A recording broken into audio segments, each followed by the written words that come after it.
किसी ने क्या खूब कहा है, जिंदगी किसी की भी आसान नहीं होती, इसको आसान बनाना पड़ता है, कुछ झेल के तो कुछ खेल के। ऐसे ही कुछ कहानी है क्रिकेट की दुनिया पे राज करने वाले महेंद्र सिंह धोनी की। नमस्कार दोस्तों, मेरा नाम विशाल है और आज हम बात करेंगे फुटबॉल गोलकीपर से विकेट कीपर या फिर कहें कि टिकट कलेक्टर से क्रिकेटर बनने वाले महेंद्र सिंह धोनी के बारे में।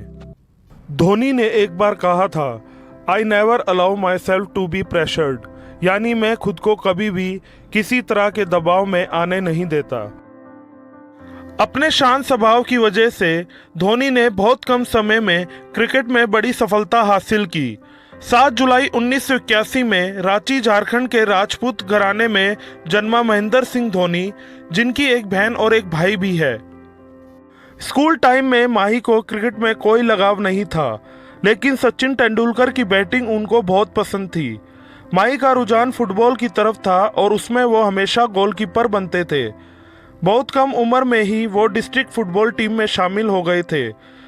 उनकी गोलकीपिंग स्किल्स देखकर ही स्थानीय क्रिकेट क्लब ने उनको अपनी टीम में भी शामिल कर लिया। उस वक्त एक सिक्सर पे खिलाड़ी को रिवॉर्ड के तौर पे पैसे दिए जाते थे और यहीं से वो विकेट कीपर के साथ साथ अच्छे बैट्समैन भी बन गए। उनकी सिक्सर मारने की स्किल पूरे एरिया में फेमस हो गई थी। 1997-98 में अंडर 16 में उनका चयन हो गया। इसी साल माही ने TTE का एंट्रेंस एग्जाम भी पास कर लिया और 2001 में साउथ रेलवे के खड़गपुर स्टेशन पे बतौर TT नौकरी ज्वाइन कर ली।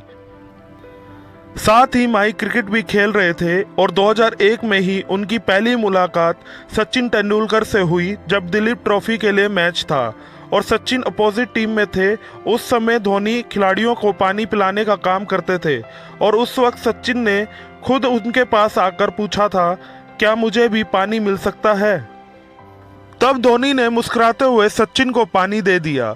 धोनी ने 2001 से 2003 तक TT का काम किया और उनके सहकर्मियों का कहना है कि धोनी बहुत ही बेहतरीन इंसान थे। वो कभी किसी तरह की शिकायतें नहीं करते थे और अपना काम पूरी ईमानदारी और जिम्मेवारी से करते थे। रणजी ट्रॉफी के दौरान ही उनकी मुलाकात प्रियंका से हुई थी और 2004 में एक तरफ माही का इंडिया ए में सिलेक्शन हुआ और दूसरी तरफ प्रियंका का एक रोड एक्सीडेंट में देहांत हो गया। माही का प्रियंका से गहरा लगाव था और इतनी दुखद खबर के बावजूद भी माही ने अपने गेम में फोकस रखा। क्रिकेट को पूरा टाइम देने के लिए माही ने अपनी नौकरी छोड़ दी। हालांकि उनके पिता को जब ये बात पता चली तो वो बहुत नाराज हुए, लेकिन माही अपना पूरा मन बना चुके थे। बिना कोई खास टेक्निक के भी माही को BCCI ने सिर्फ उनके सिक्सर मारने के अंदाज पे इंडियन क्रिकेट टीम में शामिल कर लिया। केन्या में इंडियन ए सीरीज के दौरान 2 शतक और 1 अर्धशतक धोनी ने बनाए, जिससे प्रभावित होकर सौरव गांगुली ने 2004 में धोनी को अपनी टीम में शामिल कर लिया। हालांकि पहले मैच में धोनी 0 पे आउट हो गए थे, फिर भी धोनी को टीम में रखा। पाकिस्तान वर्सेस इंडिया में सौरव गांगुली ने धोनी को फिर से अपनी परफॉर्मेंस दिखाने का मौका दिया और इस बार धोनी ने ताबड़तोड़ बैटिंग करके 123 बॉलों में 148 रन बना के गिनीज बुक ऑफ रिकॉर्ड में अपना नाम दर्ज करा लिया, क्योंकि इतने रनों के साथ पहली सेंचुरी बनाकर धोनी दुनिया के पहले ऐसे खिलाड़ी बने। इसके बाद धोनी की छवि मजबूत होती गई। 2007 के वर्ल्ड कप में भारतीय टीम की बुरी तरह हार हुई। इस वजह से राहुल द्रविड़ ने कप्तानी छोड़ दी और जब साउथ अफ्रीका के T20 मैच में कप्तानी का प्रस्ताव सचिन तेंदुलकर के पास आया तो सचिन ने मना करते हुए धोनी का नाम सजेस्ट किया और BCCI की सहमति के साथ माही को कैप्टन बना दिया गया। धोनी की कैप्टेंसी के दौरान ऑस्ट्रेलिया, साउथ अफ्रीका, पाकिस्तान को हराकर इंडिया ने वर्ल्ड कप अपने नाम कर लिया। इसी से धोनी को ODI का कैप्टन भी बना दिया गया। 2008 में टीम इंडिया ने ऑस्ट्रेलिया जैसी टीम को बुरी तरह हराकर एक और इतिहास रच दिया, क्योंकि उस वक्त ऑस्ट्रेलिया पूरी दुनिया में सबसे ताकतवर टीम थी और वर्ल्ड चैंपियन भी थी। 2008 में ही पहला IPL खेला गया। इसमें धोनी दुनिया के सबसे महंगे खिलाड़ी थे। जब बात धोनी की चलती है तो 2011 का वर्ल्ड कप मैच सबको याद आने लगता है, जब पूरे स्टेडियम में वंदे मातरम की धुन गूंजने लगी थी और सबकी आंखों में खुशी के आंसू थे। माही ने एक इंटरव्यू में बताया भी है कि उनकी जिंदगी का सबसे यादगार पल वही था जब पूरी पब्लिक वंदे मातरम गा रही थी। और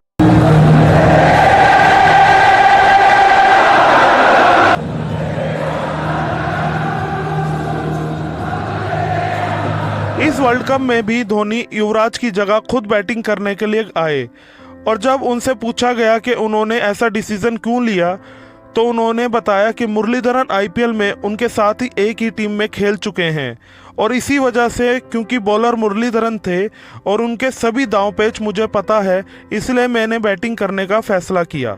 धोनी का यह डिसीजन इतना अद्भुत रहा कि इतिहास में है।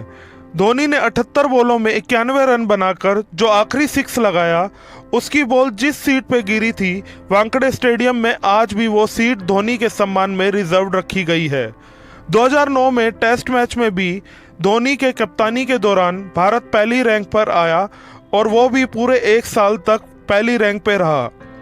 धोनी ने 2012 में 7वें नंबर पे खेलकर शतक जड़ दिया, वो भी एक अनोखा रिकॉर्ड बन गया क्योंकि धोनी पहले ऐसे कैप्टन थे जिन्होंने 7वें नंबर में आकर शतक लगाया है। ऐसे ना जाने कितने जीत इंडिया की झोली में धोनी ने परोसे हैं। 4 जुलाई 2010 में बिना किसी शोर और दिखावे के धोनी ने साक्षी से शादी की और 6 फरवरी 2015 को उनकी बेटी जीवा ने जन्म लिया। लेकिन धोनी इस समय ऑस्ट्रेलिया में वर्ल्ड कप के लिए गए हुए थे।